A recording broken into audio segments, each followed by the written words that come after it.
I live in a shared house with colleagues from India, Italy, France, America, and Egypt.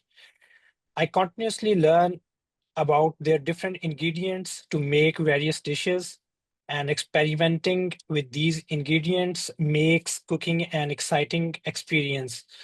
One day, while living with my international housemates, I decided to cook for everyone to show off my cooking skills.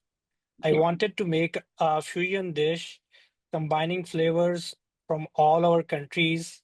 The plan sounded brilliant until I started cooking. I borrowed spice I borrowed spices from my Indian housemate, olive oil from the Italian, and some French herbs, thinking it would all come together perfectly. But when I tasted it, I realized I had accidentally used an Indian spice that was ridiculously spicy. I didn't want to admit defeat, so I served it anyway, hoping no one would notice. The first, yeah, the first bite was chaos. The it, the Italian started sweating.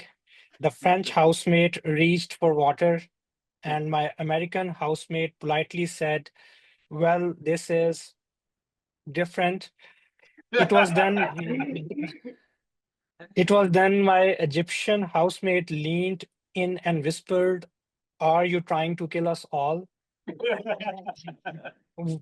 We all burst into laughter, and since then, when I suggest cooking, someone always says, "Only if it's spice-free, please."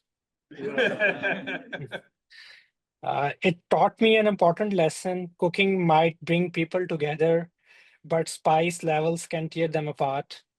Okay.